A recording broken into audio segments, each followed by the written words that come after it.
안녕하십니까? 오늘 독서의 시간, 음모론의 시대란 책입니다. 굉장히 좋은 책입니다. 이거는 제가 강추를 합니다. 나온 지는 꽤 된 책이에요. 아마 2014년에 나온 책인데 문학과 지성사에서 나온 책이고요.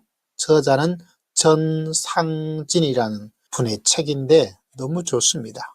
이거는 한번 읽어봐야 됩니다. 신앙인도 읽어봐야 되고 신앙인 아닌 사람도, 특별히 신앙인들은 꼭 읽어보기를 진짜 추천드립니다. 얼마 전에 신정론에 대해서 여러분에게 책도 소개해드렸고, 현대가 어떤 신정론이 고통의 문제에 대해서 어떻게 하나님이 답을 줄 수 있는 건가, 그에 대한 하나님을 옹호하든지 이런 이야기가 된다면, 이 음모론, 신정론의 자리에 음모론이 비집고 들어왔습니다. 무슨 말인고 하니, 이 저자의 말에 의하자면 신정론, 종교적 신정론이 있죠. 그 신정론의 시대에 종말을 구하고, 저희 말입니다, 음모론의 시대가 활짝 열리게 되었습니다. 앞으로 이 음모론이 신정론, 종교적, 기독교적 신정론의 자리를 꿰차고 들어오게 된다라고 이 책이 저에게 알려준 통찰력이라고 볼 수가 있습니다. 이렇게 이야기를 하고 있습니다. 이 땅에 왜 고통이 있는가? 고통을 설명하고 관리하는 방식이 있었다라고. 현대가 고통에 대해서 더 많이 민감한 것은 다른 것이 아니라 민주주의, 그리고 불만족, 불평등, 업적주의 이런 여러 가지 것 때문에 더 많은 정보가 우리들에게 많이 전달되다 보니까 사람들이 가지고 있는 고통에 대해서 더 민감한, 오늘의 주제는 다른 것이 아니라 이 고통을 설명하고 고통을 관리하는 전통적인 방식이 있었습니다.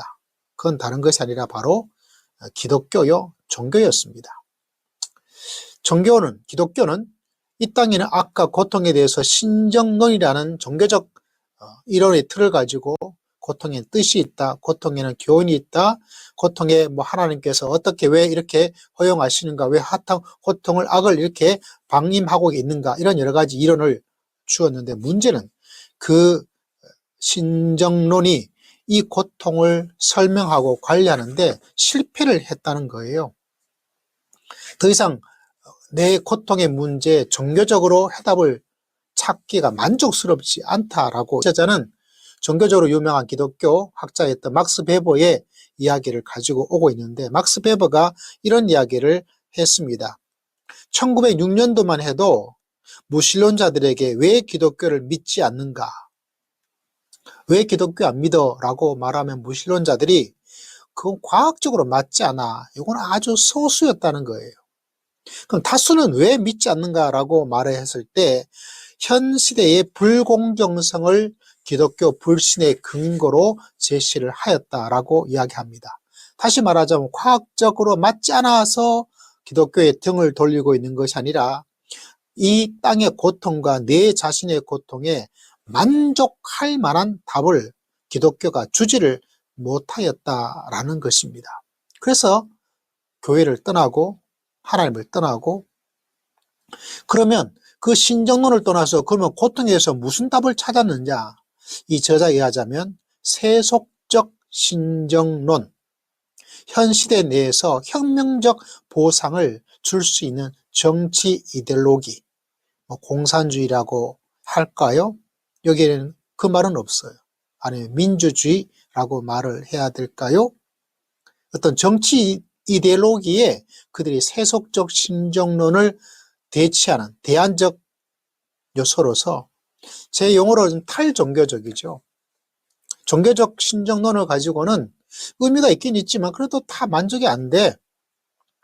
그래서 탈종교적, 세속적 신정론을 찾았던 게 정치 이데올로기였고, 그 정치 이데올로기도 충분히 설명을 해주지 않는 그 빈자리에 이 음모론이 들어오게 되었다라고 이야기를 합니다. 제가 볼 땐 굉장히 설득력이 있는 것 같아요. 우리 삶의 악과 고통과 문제를 설명하는 이제까지 전통적 문화적 장치는 종교, 신정론이었죠. 그리고 정치적 이데올로기였습니다. 그리고 음모론. 이제 음모론의 시대가 시작이 되었다는 거죠. 그래서 제가 이 세속적 신정론이라고 볼 수 있는 이 음모론, 이 책을 좀 보는 게 굉장히 중요합니다. 그래야 지금 우리나라에도 일어나고 있는 탄핵으로 말미암아서 주어지는, 우리나라도 얼마나 많은 음모론이 이야기가 있는데 그거를 잘 귀담아 듣고 이해를 하지 않으면 음모론의 희생자가 되어서 가짜 거짓의 이야기에 현혹되어서, 특별히 유튜브로 얼마나 많은 정보가 막 하루에도 얼마나 많이 쏟아지고 있습니까? 근데 거기에 희생자가 됩니다. 이 책의 저자는 음모론을 잘 활용해야 된다라고 이야기를 하고 있는데, 활용한다면 다행인데 희생자가 되고 피해자가 된다면 이걸 어떻게 할 수 있겠어요?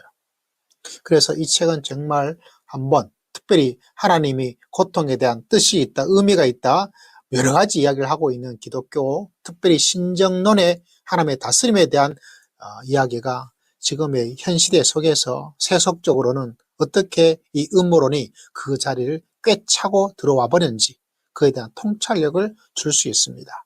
제가 서론만 일부분을 잠깐 소개해 드렸고, 또 매일매일 시간 나는 대로 이 책을 읽고 또 이해하고 또 고민해서 여러분과 함께 나누고자 합니다.